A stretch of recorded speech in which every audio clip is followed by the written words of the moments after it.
Hello, everyone, and thank you for joining us for this conversation on climate change mitigation in agriculture. I am Javier Gracia Garza.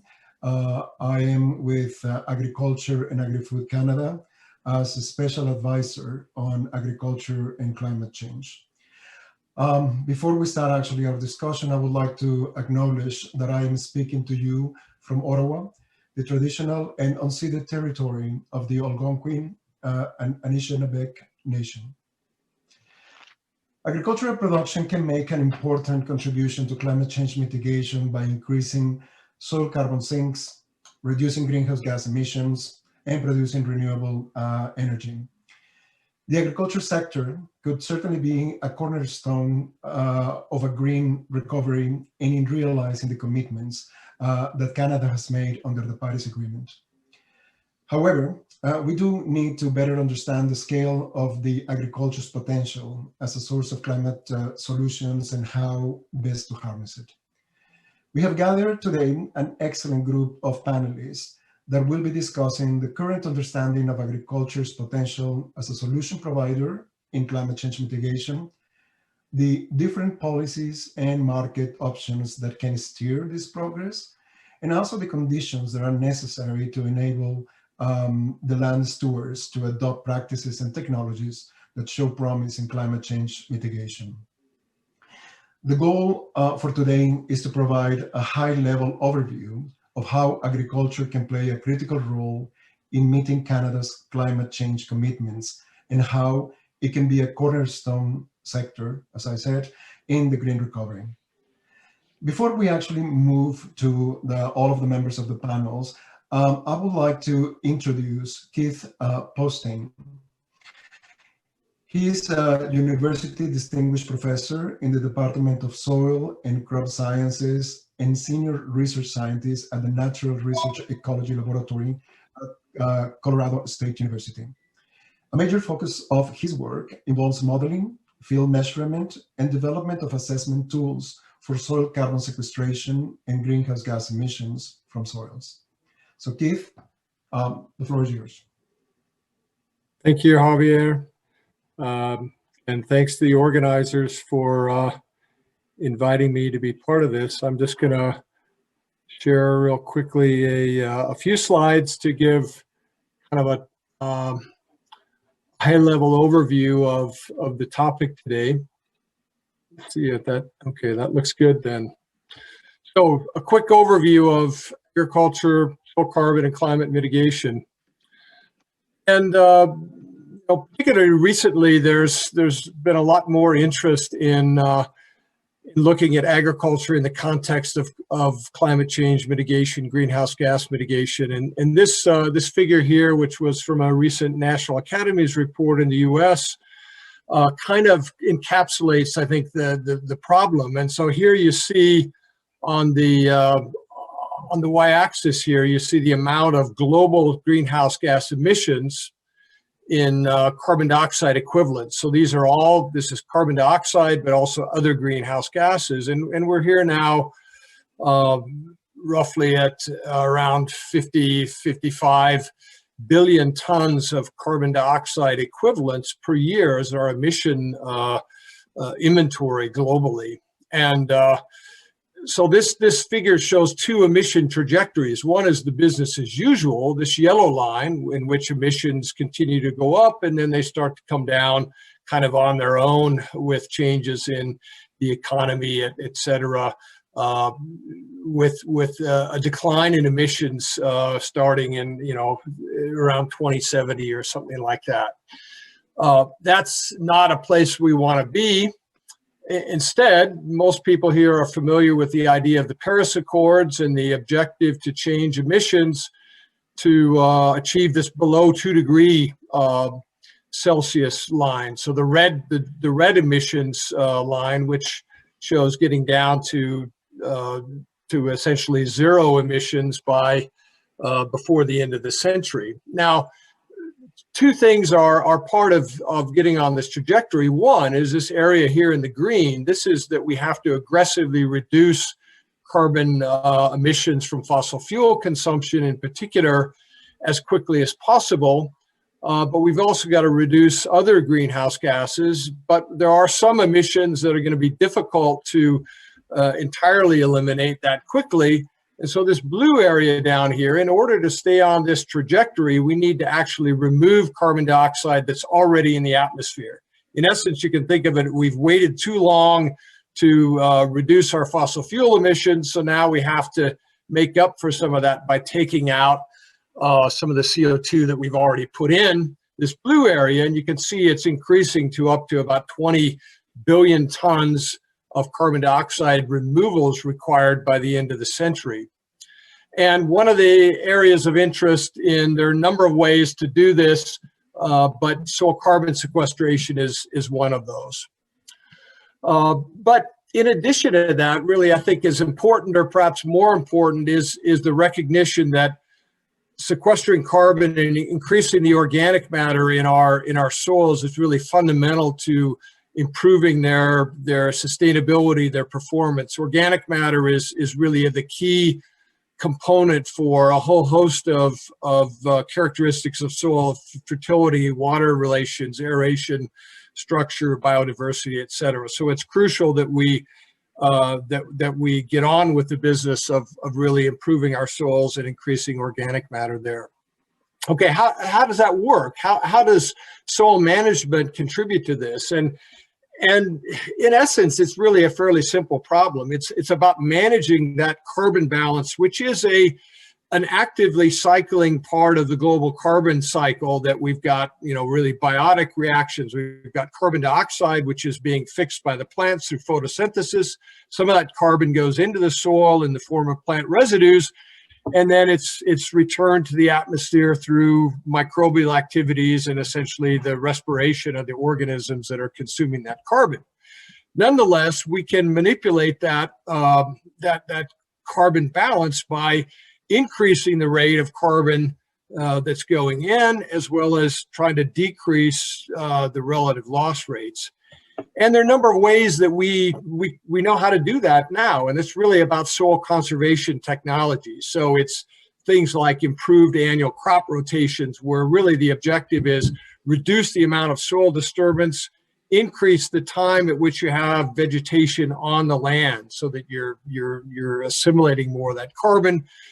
Peatland restoration. Do we have marginal soils under annual crops that really maybe are better put back into grassland, agroforestry, et cetera? So there's a lot of conventional ways to do this. And we have lots of data about how we can sequester carbon and improve the carbon contents of our soils. There's also what I refer to as frontier technologies. And these are opportunities that are kind of out there in terms of research and development. They're not currently being widely practiced, but things like crops that have enhanced root phenologies, so that we have, or phenotypes rather, we have, they produce more roots, they produce more root exudates, deeper roots, things like perennial grains, organic amendments, biochar, things like this. So are there ways that we can dramatically increase the rate of carbon going into the soil? We have opportunities to increase carbon storage to achieve both the sink as well as the improvement in soil characteristics. So then the question is, well, how much is possible to achieve, really? Well, how much is really theoretically possible from a biogeochemical standpoint? And this is another graph out of this National Academies report in the US that came out last year. And it shows a number of studies that estimate what we call the technical potential. If you really went all out to do the best practices, what would be achievable? And you can see, depending on what land use types and practices are, there's quite a bit of variability. You got different authors, et cetera. But I like to look at this and say, for the most part, all the estimates made over about the past 15 years are actually fairly well in agreement, that suggests that somewhere on the order of about 2 to 5 billion tons per year would be possible through soil carbon sequestration. Now, there's the paper that I authored with a number of colleagues also in 2016 that suggested a higher amount, but this is really the only paper that included an estimate for these frontier technologies. So in the same paper, down here, it was similar to amounts before. So somewhere on the order of 2 to 5 billion tons of carbon per year. Is that the whole answer to our carbon removal problems? No, it's not. But if you recall, we need 15 to 20 by the end of the century, a little less than that by mid-century. So the point is that carbon sequestration in soil can contribute significantly to that overall goal. So, of course, that's all fine. That's technical potential. That's how much the biosphere and our management systems would allow to happen. But then farmers have to adopt the practices and the technologies that will make this happen. So we've got to have ways of incentivizing those producers. There's a number of ways to do that. Government incentive programs, I think in the US and Canada, the EU, are growing interest on the part of governments to support this. There are now growing carbon markets in which farmers could get payment for so-called ecosystem services. Similarly, a number of companies now realize that customers may want to have low carbon footprint, low environmental footprint, more sustainable food and fiber products, and so they try to develop sustainable supply chains.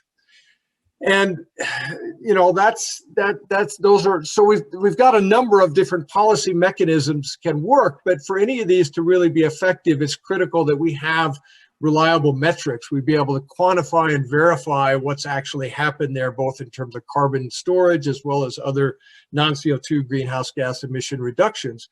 And in soils, that's a particularly difficult job because we're dealing with biotic processes and they're dispersed across the landscape. They're highly spatially and temporally variable. There's a number of different factors that control these processes: the temperature, the moisture, the soil type, the plant chemistry, etc.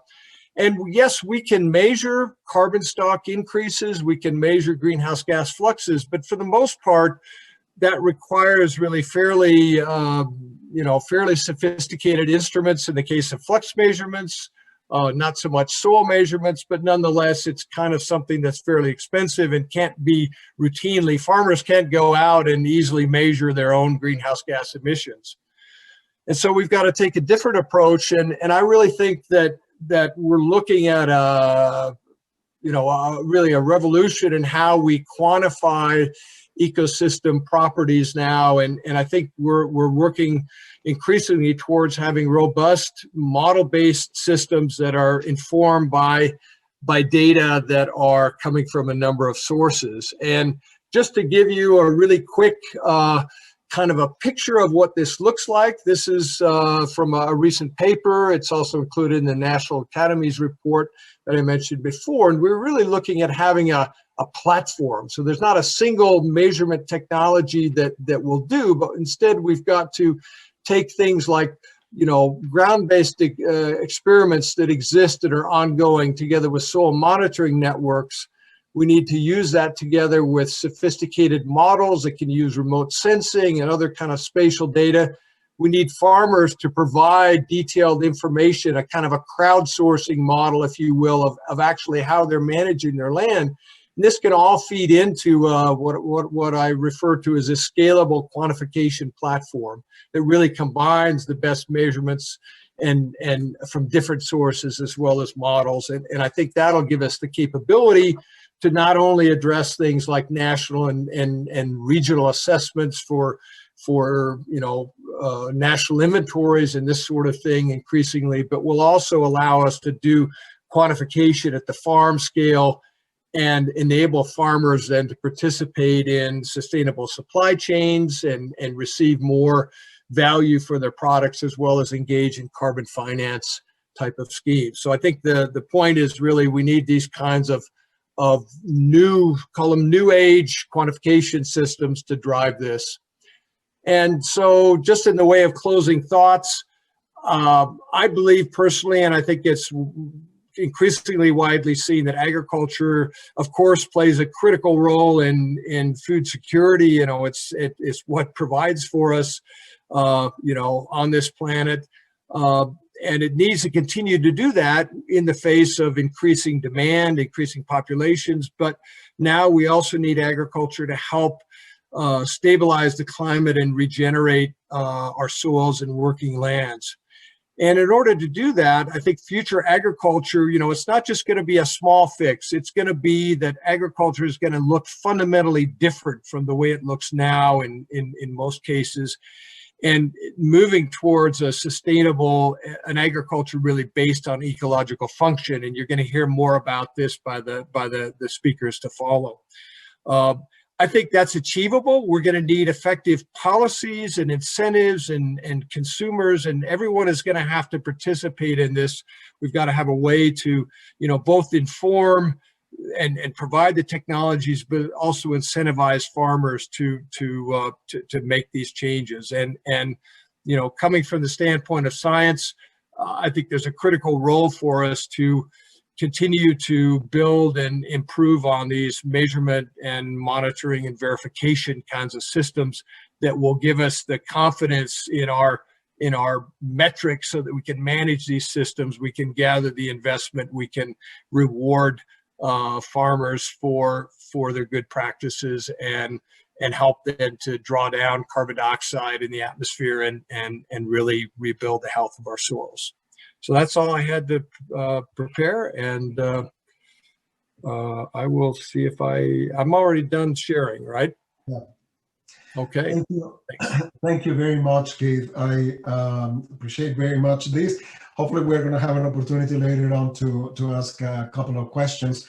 Certainly Agriculture and Agri-Food Canada are involved in many of those components that you actually identify, but my own teams are working in the science and technology side of things, quite interested to the last points that you were making. So we will start now with the panel. The panel members that will cover different aspects actually that from the policy market side of things, as well as I think the bigger I think thinking about the different, how do we integrate all sorts of different practices to regenerate, I think that's soil carbon. So I will start with first introducing Shahira Esmaili, who is the Director of Global Consulting at Radical, that is based in San Francisco. She has a broad experience in working to implement scientifically rigorous programs which result in the adoption of innovative practices, the quantification of environmental benefits, and also the reporting of these successes from the agriculture, forestry, and clean tech sectors.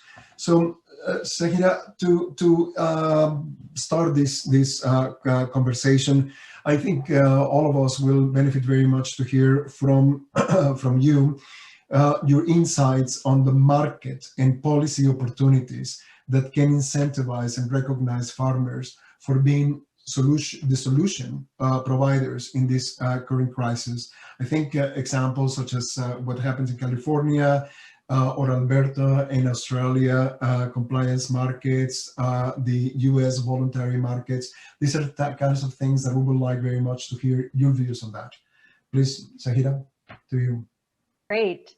So I want to start off by acknowledging that farmers have a full-time and honestly greater than full-time job growing the food, fiber, and feed that we need globally. If we as a society are asking them to take a financial and business risk by adopting new practices that may or may not be beneficial to their overall operation in the short or medium term, then we need to be willing to pay for that risk taking. So that's really where, when we talk about carbon markets and putting a price on carbon, that's where it can be really beneficial. So here in Canada, like you were saying, Alberta is actually a great example of where agriculture has been able to benefit from the carbon markets, but their inclusion has been very limited in that compliance system. Through the voluntary markets, there have been very limited access and success in including agriculture, and for many of the reasons that Keith actually highlighted in his presentation.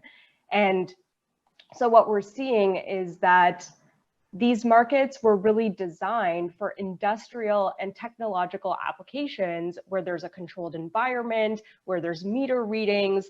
It's a really easy, streamlined way to generate offsets. But when we think about the complexity of a natural ecosystem, it's no wonder that there have been challenges. The key ones are permanence, additionality, leakage, level of evidence and data required for the quantification, and the lack of public data. So this is really where we're thinking about how government agencies can help compensate farmers without holding them to the requirements of a conventional carbon market. So one example there is the California's Healthy Soils Initiative, administered through the California Department of Food and Ag. Under this program, farmers receive funding for implementing conservation management practices that improve soil health, sequester carbon, and reduce greenhouse gas emissions. And this funding is based on the costs and risks associated with adopting those beneficial practices. It's not about the ultimate tons of carbon sequestered or avoided on an annual basis. So this means that a farmer can get access to funding no matter their soil type, the starting conditions of their system, or regardless of disturbance, like we saw in California with a number of forest fires. But it's paired with the fact that the state is responsible for actually quantifying the carbon impacts and reporting those as part of the state's targets. So taking on the risks associated with natural systems. And this is the critical role that governments can play and partner with corporations and NGOs to help facilitate the scale of adoption of these practices. Thanks, Shahidas. If we can actually sort of expand a little bit on that, well, several of the points that you raised, but I think just those last ones about what are the challenges and opportunities that you see for the farmers to participate in these sort of markets where there is the payment for ecosystem services? Yeah, so the key challenges have really been about trying to force this complex biological system into a marketplace that's really ill-designed for it.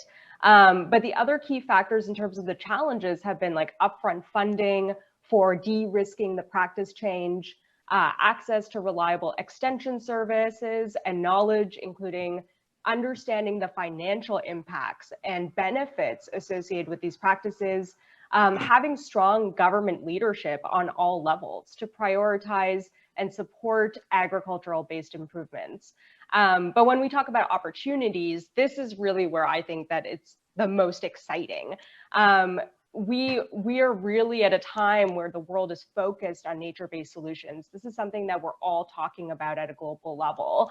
And there's so many new programs through civil society, corporations, and others, innovative payments for ecosystem services programs that are really testing and are really innovating how do we do this. And it's really through, and in addition to that, there's also ecosystem marketplaces that are aimed at compensating land managers for the full ecosystem benefits that they have, not just the carbon. So these are really where we need to test them out. A lot of these programs are in their infancy and are really showing now some of the success that they may be having, but also some of the challenges that they're having. And we really need to take, all of these types of programs, we need to see how they're working and then figure out how do we scale that, right? So everything's sort of happening right now, piecemeal and small scale. And we really need to be thinking, about how do we scale this at a whole landscape level so that we can make the impact that we're looking to have on the world. Thanks again, Shahida. So moving on to the next member of the panel. So I would like to introduce Tim Faveri, who is the Vice President of Sustainability and Shared Value at Maple Leaf Foods. In his capacity, Tim leads the development and execution of a strategy and initiatives that deeply embed sustainability and share value into Maple Leaf Foods culture and businesses. So Tim, from your end, so we understand that Maple Leaf Foods has recently set very ambitious climate action targets. So can you share with us what are those targets, outline them, and also what was the motivation for Maple Leaf to take on this work? Sure. Thanks for having me. Thrilled to be part of this panel. Maybe just to set some quick context for viewers who might not know Maple Leaf Foods, we're one of Canada's largest food companies. We are farm to fork on pork and participate in the supply managed poultry system and one of Canada's largest poultry processors as well. Also one of Canada's largest plant-based protein manufacturer through our Light Life Foods and Field Roast Grain Meat Company brands. That said, we've got branded products on shelves, and we also manufacture food products for grocery retail and food service. And we did set some pretty bold targets a year ago. That was a culmination of about 18 months to 24 months of my life leading our carbon management strategy. We became only the third company in Canada to set globally accepted science-based targets for greenhouse gas emissions. And part of our carbon strategy as well was to become carbon neutral. And we did achieve that in November of last year. We adopted a carbon framework that focused on avoidance, on reduction, replacement, and offsetting. And the reasoning behind it was really anchored in a social purpose that has been around at Maple Leaf Foods since around 2016, 2017. That social purpose, raise the good in food, has a vision tied to it for us as a company to be the most sustainable protein company on earth.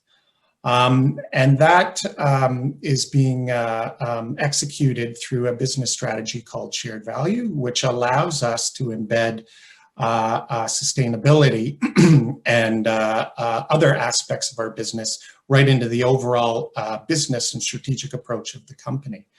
Agriculture obviously is hugely important. We raise animals, we source feed grains. It's a very complex supply chain. However, the overall impacts that a company like Maple Leaf have is significant because of our scale.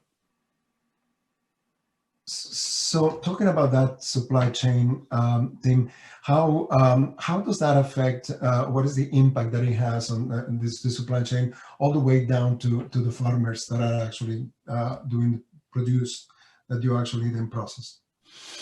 Yeah, good question. So for our organization, we have a massive supply chain. From an emissions perspective, that makes up about 80% of our greenhouse gas emissions.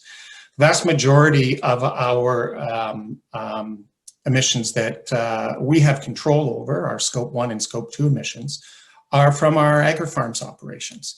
It's related to manure management and use of propane and natural gas in our facilities. So everyone along the supply chain, whether it's controlled by one company, farm to fork, or a supply chain, all those supply chain actors really need to come together, start measuring their impacts, and collectively we can see reductions.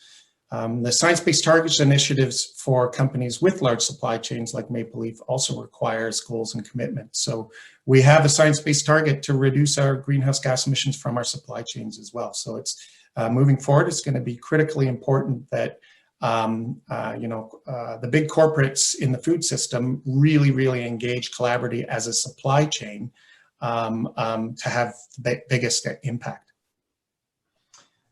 Thanks very much, Tim. Excellent leadership and far-reaching impact, I think, throughout the supply chain for those who are working to supply, I think, your organization. So thanks. We'll pass to the next panel member. So it's a pleasure to introduce Apisumah, who is a member of the Kainai blood tribe of the Blackfoot Confederacy.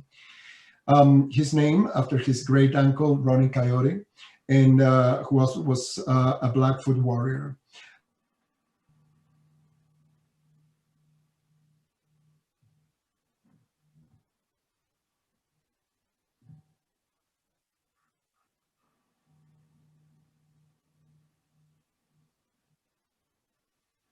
Okay, okay. Hello, and I greet you all, and Um, you from Blackfoot territory. Oh, sorry. okay, sorry, Oh, Apisumach. Okay, sorry, I think I'm having some problems with the internet and I was introducing you, but then oh, something sorry. happens. Okay. No, so go ahead, Apisumach. I just wanted to actually just in the introduction just mention that I think you have been an incredible entrepreneur, an environment and political activist, I think. But I think the work that you are doing in the restoration, regeneration of grasslands, I think is of great importance for everybody here to hear what is your experience on that. So can you just tell us about why you have taken that and what have you actually experienced? Go ahead. Okay. I greet all of you, and I'm running Coyote. I'm coming to you from the Blackfoot territory. The question, there's a lot of different answers to it, but I'll try to make this question short. One of the important things with Blackfoot is our connection to the land. And so with colonization, a lot of indigenous people began to lose their connection to the land. So for myself, I'm a product of the residential school system. And for myself, I'm fortunate to have grown up with the knowledge of the land. So I'll jump forward, until present day. So right now, the tribe is actually moving towards grassland restoration. So, but also within grassland restoration is food security. Those go hand in hand. One of the things I would like to mention is that the Blackfoot were never an agricultural people. Although we planted tobacco, we never planted anything else. So right now, the work that I'm doing it's really important to the tribe, because one of the things about that work is the decline in a lot of our plants, and one of them is sweetgrass. You can see right here. So because of the decline in the sweetgrass, it uncovered a lot of other plants that are also in decline. And being that we're being colonized, our diets have drastically changed. We're not a healthy people, and so one of the focus of the work to restore the grassland is to heal the land and to collect the seeds of the plants that we've consumed and eaten in the past, and to cultivate them. And so we're going to be doing that without the means of Western technology, or well, actually some Western technology, but Western methodology, I would say. So everything is rooted in the Blackfoot ecological knowledge. So it's basically just where it's new for us. It's a new venture for the tribe, being an agricultural people. And for myself, it puts us at the forefront because in the previous sessions, there's one that talked about stories. Everything is rooted in stories. Everything about the land is rooted in stories. 60% of the food that the world eats comes from North and South America. So when you really start seeing, when our food systems get disrupted, it has a ripple effect. So my goal is to start cultivating these native plants like wild turnips, wild onions, wild carrots, for our people to use, to eat, to help them heal themselves. So, hopefully I'm answering the question, because there's a lot of different aspects to this. Yeah, no, thank you, Apisumach. I recognize, I think the complexity really of that, and we will hear a little more. But one of the things that also I think is a really important factor in the in achieving, I think, the large goals of these large landscape type of restorations is the issue of collaborations and partnerships with others. So can you also tell us what has been your experience on that, on working, I think, with a larger group of collaborators or partners that you have had, or that I assume will be important to realizing the vision? Okay, well, that is very important. collaboration and creating the partnerships. Because for quite a few years, let's say about 6 or 7 years, I was doing this on my own. And it took a bit of time to begin networking. But one of the important things is for anyone is to join community groups and organizations that appeal to what you like, especially if it's got to do with the land or water. So for myself, I'm a member of the Kainai Ecosystem Protection Association here on the Blood Reserve. And I'm also a member of the Old Man Watershed Council that's based out of Lethbridge, Alberta. And also, so within these two groups, we work together. So they're part of this whole process that's going on out here at my house, which is called Napi's Garden and Gatoy's Seed Bank. That name in itself, it's got an immense story behind it. And the story behind that is really awesome, but that's for another day. So with Old Man Watershed and KIPA, we've sort of forged this partnership where a lot of the work we're doing is new. Like I mentioned, we're not an agricultural people. So the next step in that is getting our leadership, our chief and council, interested in the fact that the work that is currently being done far, it exceeds, what oil and gas can do for our people. So the work that we're doing, although there's really no money that really comes back, it's a long-term project.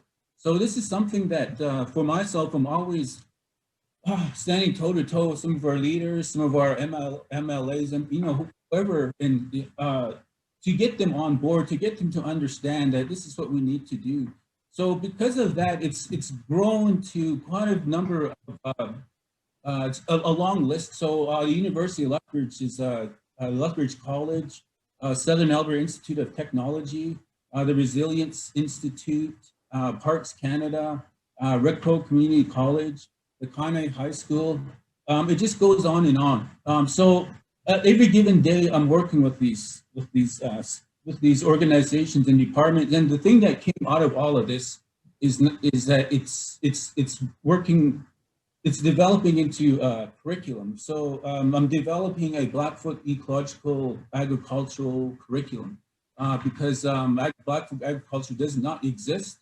So this is all new. So but that in itself too, because with the collaboration part, the stories, it gives a better understanding of our partners, where we're coming from, and how to understand the path that we're both taking. Because the work that I'm doing for my people here on reserve, it's for them, but it's for everyone, because this affects everyone. We're all affected, and what everyone can do, whatever they can do to help, save our grasslands and work towards a better future, is that we need to work together. We need to collaborate, partner. So for myself, it's got to the point where I've got a long list of partners, and that's a good sign, because I really don't have to worry, because I'm not alone anymore.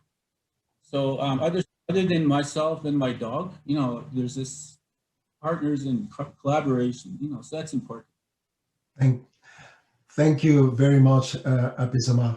And I wish you success in that tremendous, monumental endeavor.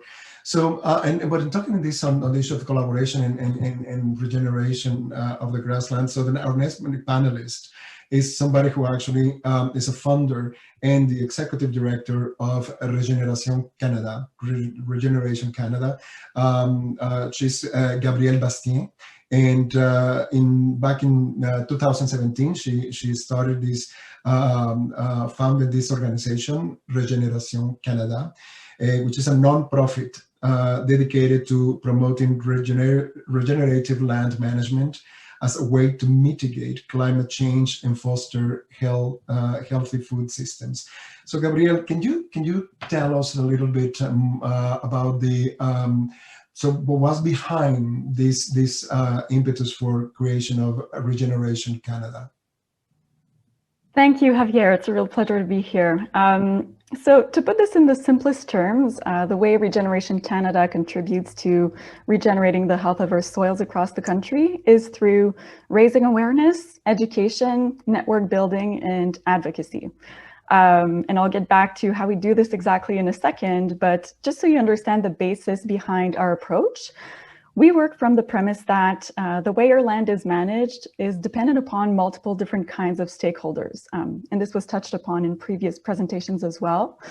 You know, obviously farmers and land managers are central to this. However, they respond to consumer demand. They're guided by agronomists' advice.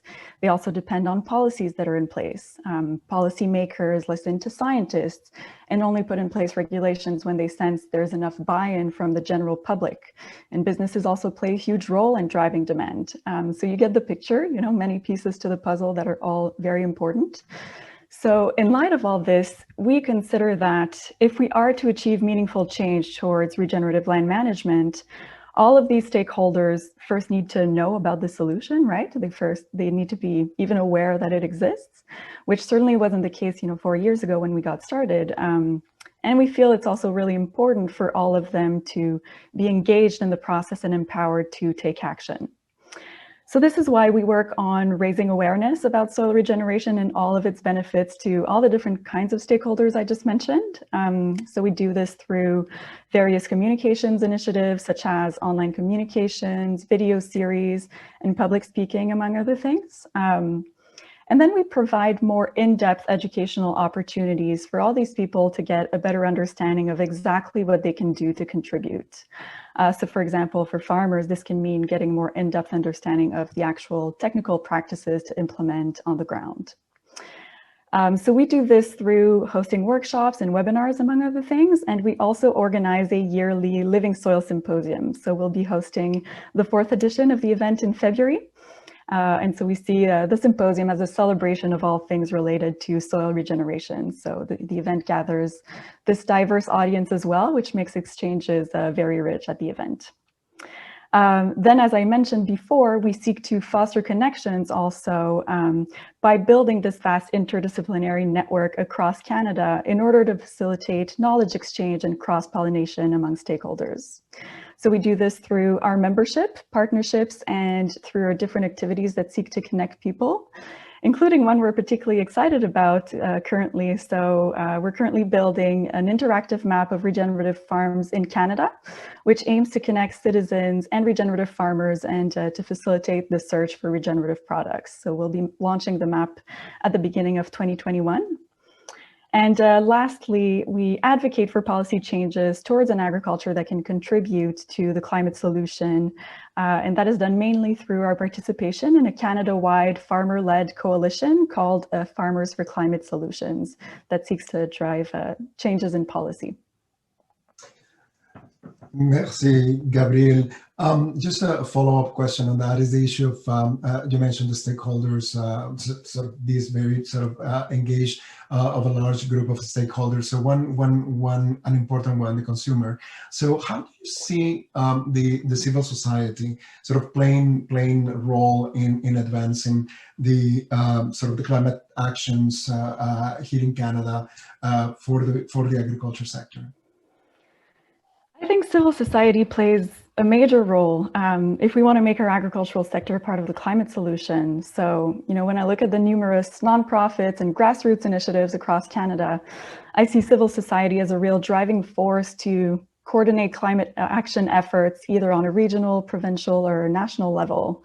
And these efforts are really important to educate citizens about climate solutions in agriculture, to create networks, and to coordinate advocacy efforts. And so just to give a bit of context to this, you know, as you mentioned, the important role of citizens, you know, educating citizens is really important if we think about the demand we create as consumers, since with every dollar we spend, we vote, right? So our purchasing habits are really crucial to help shift the market in a certain direction and to drive beneficial practices on the ground. Then if more and more consumers are buying regenerative, this also contributes to incentivizing businesses to shift their supply. And also as citizens, we have a really important role in advocating for a kind of agriculture we want in order to drive policy change. As I touched upon before, governments will only implement major policy changes for a certain solution if they perceive there's a critical mass of citizens who are wanting this. So I think civil society, if we think of civil society as nonprofits and grassroots initiatives, they can really help gather support from the community on regional levels for climate solutions in agriculture and help citizens have their voices heard. Thanks, Gabriel. So so that concludes, I think, the presentations, introductions from each of the panel members. But before we go on to the Q's and A's, I would like to actually touch on just sort of the highlights of what I think, I mean, I heard from the collective, all of you. I think first, I mean, from Keith, it is clear, I think, that the potential for soils to be a reservoir of carbon sequestration is an important thing for all of us to actually consider in the measures that we are actually going that moving forward. But those things are not an easy task for us to accomplish, and I think there are many different sort of science, technical components. There are policy, markets, sort of financial issues related as well, associated to what are the kinds of incentives. I heard several of you talk about the role of sort of governments and other type of institutions that can incentivize some of this change. But I think also the important leadership, as per Tim's presentation, of the private sector in actually bringing together as well their own goals and targets to actually achieve these.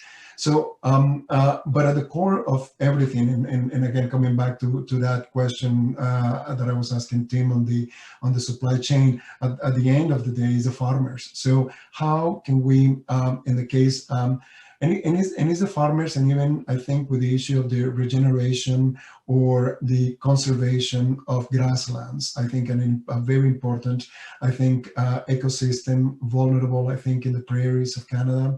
I think in all of that, I think maintaining the land use that we currently have.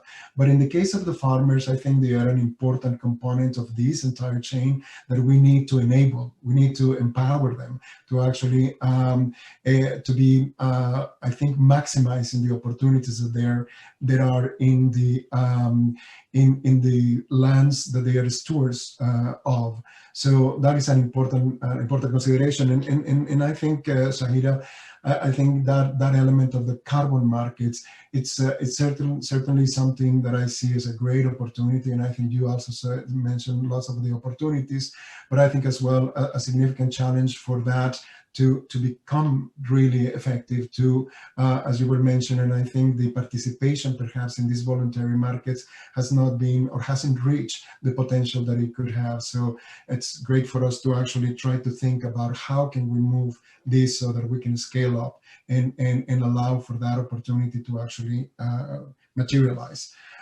So one of the things that I wanted to perhaps to open up the Q's and A's. Again, this is my rough kind of interpretation of the points that I heard. So one of the things that I wanted to sort of hear from some of you was, so what are the conditions in your view that are needed here in Canada for these stewards of the land to actually adopt the practices that are necessary for us to actually materialize that vision? Because I think one piece that I did, and this is my own experience working with the science community, with farmers, as well in my own work at Agriculture and Agri-Food Canada, that all of this potential is hinders really in the adoption of the farmers to adopt many of these beneficial management practices. So what are your views on the opportunities here in Canada for these land stewards to realize that vision? I don't know who, and you could speak as well of your experience of what you're seeing in the United States, Keith, Shahida, of your experience about adoption of these practices, or from the point of view of the supply chains as you are working with those farmers. Just maybe really quickly, what I would go back to something that Gabrielle mentioned that I think is really important and often underlooked, and that is, or overlooked, and that is these kind of peer-to-peer networks between regenerative farmers. And I think a key to this is, I really believe that the regenerative farming practices can be more economically sustainable for farmers if they learn how to do it, and if the markets evolve to make it really possible. It's a more diverse system. It's a lower input system.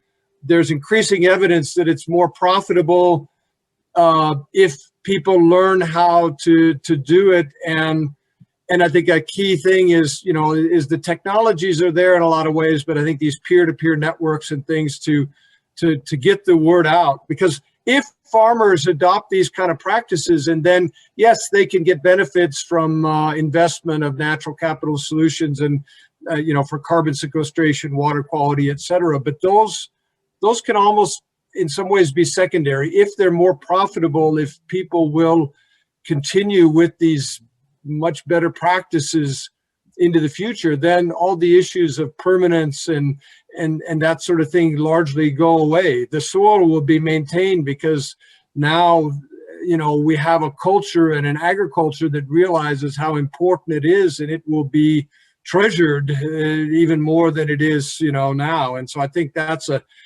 huge, the socialization part is huge. Yeah. Thank you, Keith. So I will move to a question that is actually in the Q&A box, and it's for you, Shahira, that somehow is connecting to that issue of the widespread adoption of these nature-based climate solutions in agriculture. So can you identify each of the priority aspects that need to be scaled first? You talk about scaling up. So what would that go ahead.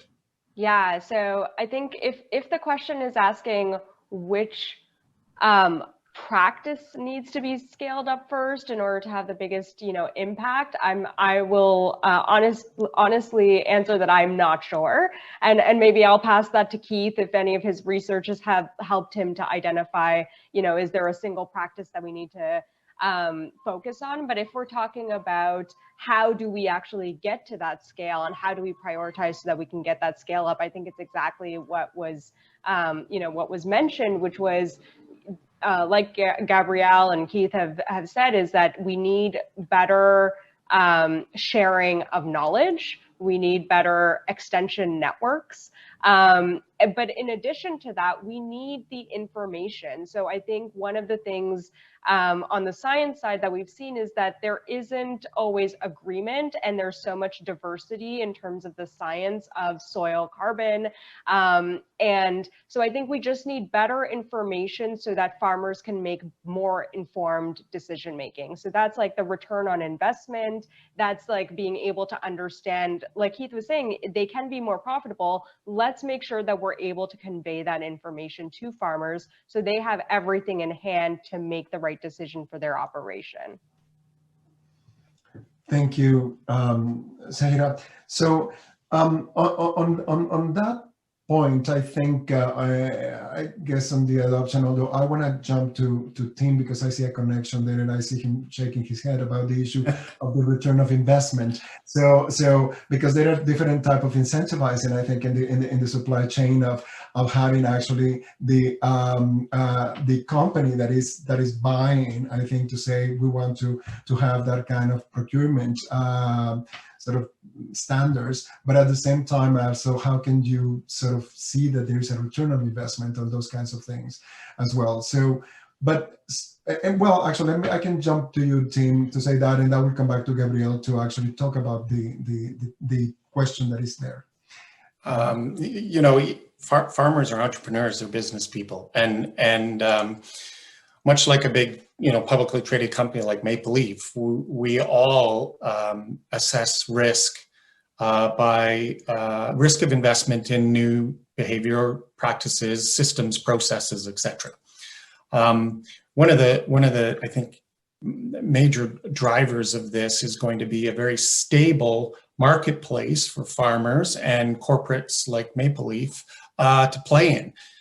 Stable at the provincial level and at the federal level. So yes, we have a national price on carbon in Canada. However, we have we'll probably have 10 provincial programs, all in different stages of emerging. And for a company like us, with operations in Alberta, Saskatchewan, Manitoba, Ontario, and Quebec, we're going to be needing to play in all those different jurisdictions.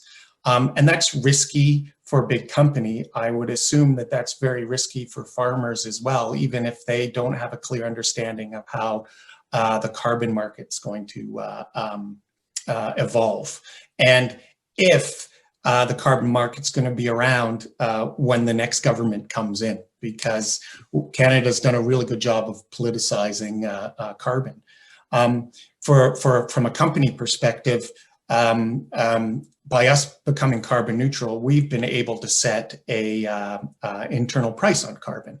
So we can gain significant value and decarbonize and be rewarded for it internally, because those big capital projects that we see and want to execute, if they reduce our overall greenhouse gas emissions, we can deduct that cost that we would avoid by paying offsets and put that right to the return on investment of that capital project. So, you know, corporates and farmers and all supply chain actors are going to be looking at this differently. But I think, you know, one of the key components is a stable marketplace that everyone along the value chain can participate in. Okay, thank you, Tim. So I would like to hear from Gabriel, and then I will pass to Apisumah. On the issue, I think the question that is there for you, I think, Gabriel, was how do you or the organization Regeneration Canada decide whether a farm qualifies as regenerative? So there are no standards at this moment, or something like in the organics or something like that. But I would like to hear how you bring that network that you currently have. Sure, happy to explain a bit more background about this. So the way we see regenerative, for us, regenerative means, you know, improving the health of the soil. So whether a farm is organic or not, if a farm implements practices that contribute to enhancing, you know, soil health, soil fertility, soil carbon sequestration, we see it as regenerative. If the question was asked in the context of our map of regenerative farms, which I suspect it might have been, so what we did is we kind of outlined, along with our community of advisors and farmers, you know, what we consider to be practices that contribute to regenerating soil health. And farms on the map will need to select which practices they implement. So it's a way for us to be transparent, because users will see what practices are implemented on the farm. So they'll be able to judge by themselves as well. You know, if a farm implements several different practices, we'll also be able to see whether they have a certification. For example, the regenerative organic certification that's now in place, the land to market certification by Savory, etc. So we don't pretend that our map will be a certification in and of itself, but it's a way for us to be transparent about what's happening on these farms and to put consumers in touch with regenerative farmers. I will certainly do a follow-up of this panel to find out a little bit more, because this is part of some of the work. So just quickly, Apisumah, one thing that I do want to hear, because I think the potential, I think, in the grasslands is really important, and I think the restoration that you are, the leadership of the work. So how do you see these next steps, I think, in the work that you are doing to regenerate, to restore grasslands in the prairies? One of the important things that is, well, I'll look back in our history, in our story. So the work that's currently going on with the grassland restoration, it's all going to benefit the Ini, or the bison, the buffalo. The tribe is going to be introducing 10 head in the fall. So so a lot of what we're discussing, and what Gabrielle, everyone, what we're talking about, we're actually coming into this new. So this is all new stuff for us. Like with the buffalo, our goal is to market it up for everyone, but to focus on, like, our communities on health and wellness.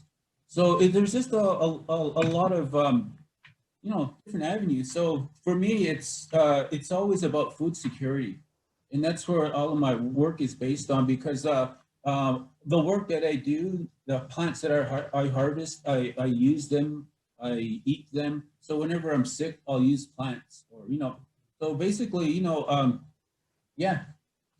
Okay, so we just have 30 seconds. I just want to say thank you very much to everybody. I hope that all of those who are listening to us, the delegates, have appreciated the comments from all of our panelists. I think I would say wanted to ask just a general question about how hopeful you are about the Canadian. I think opportunities here, but I don't think we have time for that. But I would say I'm quite hopeful based on, I think, my experience working as well with a very large constituency across the country, not only from the farmers, but as well all of the different organizations, that there is a great potential, and this potential, I think, is going to be realized for Canada's contribution to, I think, the commitments that we have made. So with that, I want to thank everybody. I would like as well as just to move to the end of this summit. So thank you. Goodbye, everyone. I would like just to say to conclude, I think this this summit. I would like to first, I think, just to remind everybody, all the delegates, that to visit the Aerial Food Institute website to check out relevant work, including the multi-stakeholder report on environmental sustainability targets that it has been led by David McCanns. So, and I will now pass the floor to the director of the Aerial Food Institute to do his closing remarks for this fantastic summit that you once again, I think, have done this year, in spite of this, I think, not being able to do this face to face. So thank you again to the panelists, and the floor to you, Evan. Thank you, everybody. Okay. Well, it's been 3 days, and it now falls to me to formally close this, the 3rd annual Aerial Food Summit. Hey, I'm not going to speak for long, as it looks like it's a nice day outside, at least from where I'm sitting. And we've all spent a lot of time in front of our screens this week.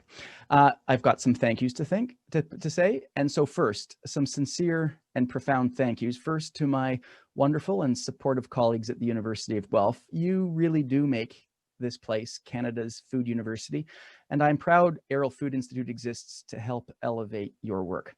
Of course, the Aerial Family Foundation. I am humbled to be leading an organization that proudly carries your name, and I hope you are too. To the extraordinary team at Aerial Food Institute, brought together by Director of Operations Alice Rain and Muriel O'Doherty, who's managed all of the logistics of the summit, but of course not to miss out Nina and Gina, Maggie Swaney, and a small legion of students who helped out. Thank you for your professionalism, for your incredible attention to detail, and indeed your patience with the director. Aerial chairs, Simon, Phil, Maria, and the burgeoning community of Aerial scholars, who are too numerous to name. Your enthusiasm and engagement make this job worthwhile. And of course, our external advisory board members, Ricky, Alan, and Franca, you keep us on track. And the audience, the participants, the panelists, the speakers. For me, you've made what was an experiment in a virtual experience, you've made it real, if we can be doing real in this way. Dozens of times in the last 3 days, I've seen names pop up in participant lists or Zoom windows or chat posts, and I have so wished I could simply cross the room, give you a big hug, buy you a drink, and get properly caught up like old friends ought to. There are so many of you, and you represent all of the important walks of life. Indigenous leaders, executive directors of major food NGOs, producers, processors, industry leaders, philanthropists. From the government, I'm so happy we've heard from or seen the Honorable Mary Claude Bibeau, the Honorable Lisa Thompson, the Senator Black, Senator Deakin, Member of Parliament Longfield, Deputy Minister Pioget, who is actually the University of Guelph's Deputy Minister Champion, and OMAFRA Deputy Minister John Kelly. Thank you so much for showing up. By way of a wrap up, I would like to reflect on some of the themes that we've heard in the last 3 days. To my ears anyways, we've heard a lot about dialogue. We've heard a lot about resilience and grit and the importance of science, but also of humility and seeking opportunities that come out of challenges. And these themes really resonate with me, partly because of work I did at an earlier stage in my career on historic trends, and specifically on how societies rise and fall on the backs of the systems they depend on for sustenance. Now, you'd think that that going back to the origins of agriculture and exploring such tectonic shifts as the fall of the Roman Empire or the Dark Ages or the Irish potato famine or the Dust Bowl, you'd think that that sort of research would be horribly depressing. But in fact, the historic record is actually kind of optimistic.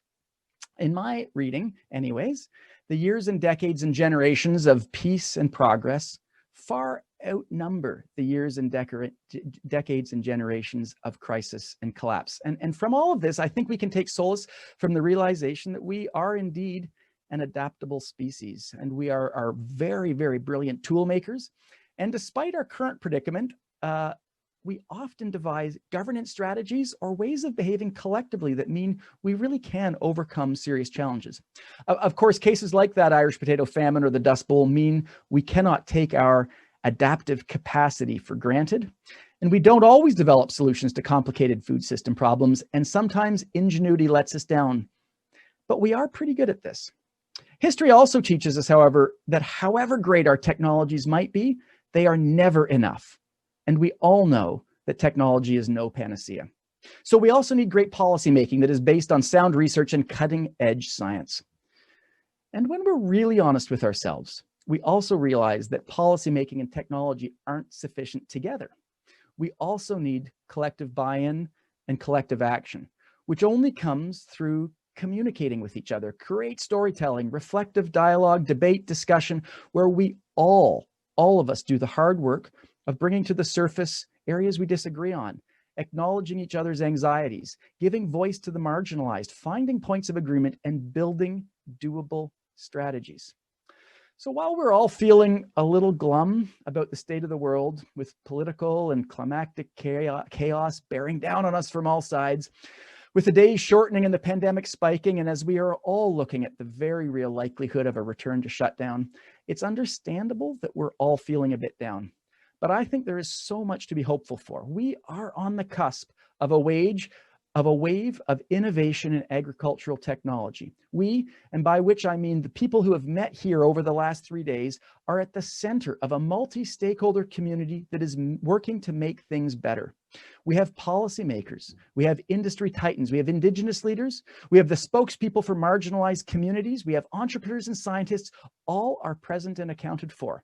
And if you look at the list of people who have given up their time, the most precious of all commodities, their time, over the past 3 days to participate in this virtual event, I think we should all take some consolation in the fact that although the dark of winter is right around the corner, spring will also be here soon, with all its intended hope that implies. So if nothing else, I hope you take from the 2020 Aero Food Summit a bit of optimism. Optimism that we are developing great technologies. Optimism that our policymakers are listening and doing the best they can. And optimism that although we may not all agree with each other all the time, there is a common vision and a common understanding that we all want our food systems to be sustainable, equitable, profitable, nutritious, efficient, and just. The Aero Food Institute at the University of Guelph is delighted to be at the center of this. We will continue our research and our advocacy around our core themes of food systems and the environment, food value chains, and community food security. For instance, the 11th annual Food Price Report, a collaboration led by Aero Chair Simon Samogi and Dalhousie's Sylvain Charlebois, together with faculty from the University of Saskatchewan and UBC, well, it will be released on December 8th. Maria Corradini, the Aero Chair in Food Safety, is really excited and thinks that she will be able to report very soon some good news on the role of surfaces at grocery stores and whether they transmit COVID or not. And we do need some good news.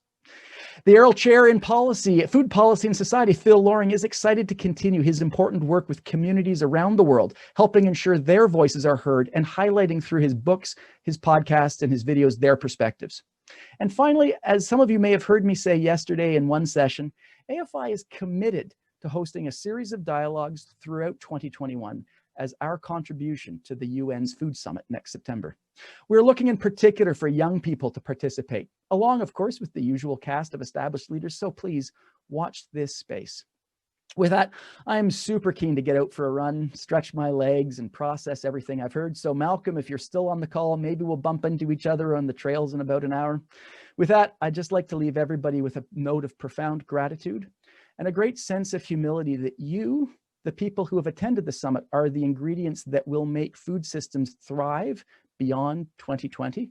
And with that, I'm going to wish everybody the very best for the rest of the year. Thank you so much, and stay safe.